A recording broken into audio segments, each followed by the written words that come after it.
Chris, I've been in those studios a number of times, and I tell you, it was sad to see them in that condition. Kenny Gamble says they've been violated. Why would someone go into that space and put fire into that great institution? Damn. This is what's left of that institution, the studios and offices of Philadelphia International Records. We got to see the devastation with the legendary producer Leon Huff as he sees the burned out building for the first time. That picture's on the wall of my parents. And what he sees breaks his heart. It was devastated. But the best thing about it, my studios were saved. The studios do seem to be in pretty good shape. And look at the hallway lined with gold records. They too seem okay. Kenny Gamble didn't tour the building with us. He saw it yesterday and says that was enough. It's that painful. It hurt. You know, it really, really hurt. He just wants to know why this happened. We kind of know who did it. Bottom line of it is why they did it. The studios where Gamble and Huff wrote hit records for Michael Jackson, Teddy Pendergrass, and Patti LaBelle seem okay. On the opposite end of the building, where the fire actually started, nothing is okay. In fact, Huff doesn't even want to see it. I don't want to go back there. Kenny Gamble and Leon Huff say the building is fully insured. They're still deciding what to do next. The investigation does continue. And as far as their master recordings go, Leon Huff says they weren't in the building. In fact, they're not in Philadelphia at all. Reporting from Center City, Dave Huddleston, CBS 3 Eyewitness News. A little bit of good news there. All right, Dave, thanks so much. Yeah. Hey, you coming? Come on. Hey. What's up, Charlie? Is that deep? Yeah, that's deep. You know it's deep. Crazy as it comes. Come on in. Okay? How you doing? Assalamu alaikum. President of Philadelphia International Records. Well, again, thank you for coming out this rainy day. As you well know from the reports, we're here today because we had, of course, a fire at Philadelphia International Records, the famous label of Gamble and Huff, and of course, Tommy Bell. Now I'm going to turn it over to Mr. Gamble and Mr. Huff, who can tell you their thoughts and feelings on what we have here. And I'll turn it over to Mr. Kenny Gamble, our chairman, and then afterwards Mr. Huff, our co-chairman. Well, good afternoon, and thank you all for coming. This press conference basically is to summarize what has happened thus far at Philadelphia International. Needless to say that Huff and myself, we feel violated that someone would go into our sacred place and create such havoc in that facility. We've been there for 40 years and never had any incidents. As always, we have tried to be good citizens and make a strong contribution to Philadelphia. So more important than anything, we want the investigation to continue, because the most important thing is we kind of know who did it. Bottom line of it is why they did it. Why would someone go into that space and put fire into that great institution? As Chuck said, it's still under investigation, and we're very confident that the authorities will come to a conclusion, and we're supporting them in every way, all the authorities.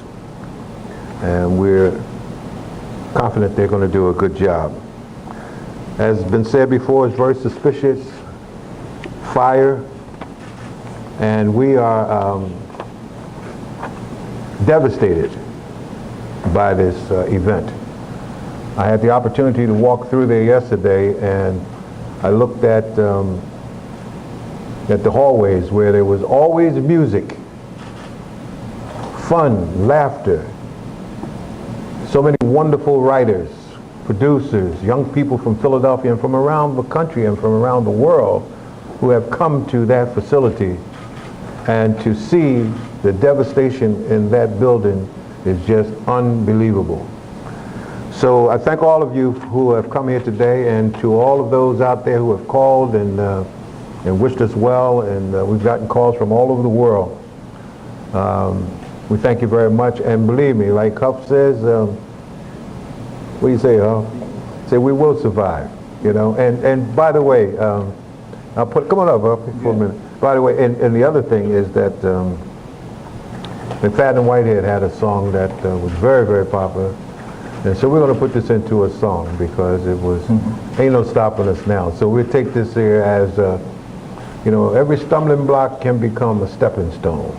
And so, and every knock is a boost. So that's how we're looking at it. We're looking at this is something that's going to give us energy to move on in the future. Right. Yes, Gamble, because we wrote the song on the survive. That's right. And we'll take this and learn from it. And we'll continue to grow. And we always manage to persevere through tribulations. And we will survive this. Precious memories, they can't destroy the memories, you know, but the Almighty wrapped his arms around that studio. That was my concern. Everything else is cosmetic. But the studio was untouched. And my music lab was not harmed at all. So the music was intact. So me and Gamble got the resources to continue to make music. But I haven't walked through that building yet, but when I do, I'm going to absorb the devastation, like Gamble says, about we'll bounce back. Believe me. Mr. Gamble, you said that you know who may be responsible for this. How is the investigation going? Has police been able to give you any more information about why? Well,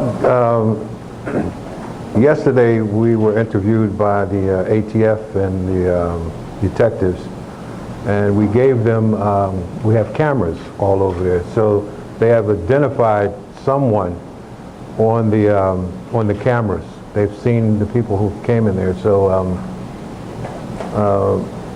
they're still in an investigation, so they're not giving us a whole lot of information, but I'm confident that they will do an excellent job in finding out who.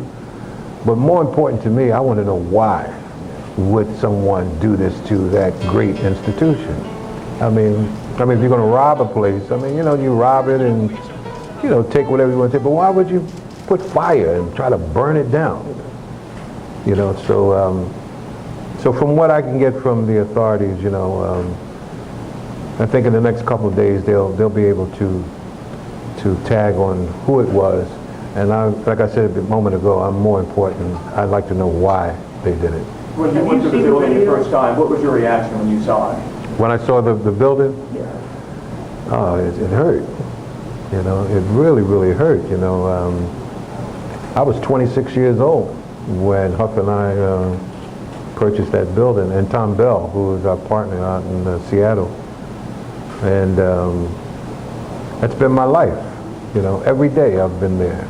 I've been in that neighborhood. And before then, Huff and I, we were at the Schubert building, which is it's called the Miriam Theater now. So we were there maybe about 8 years before we even, I guess about 8-9 years before we moved to 309.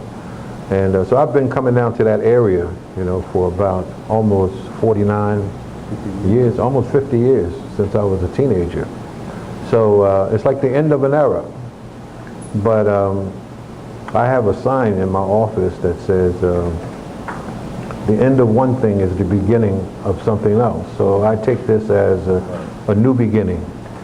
And it gives me energy to see the kind of devastation that a human can create. I mean, it just shows you how low of a standard that the human condition is, that someone would do something like this.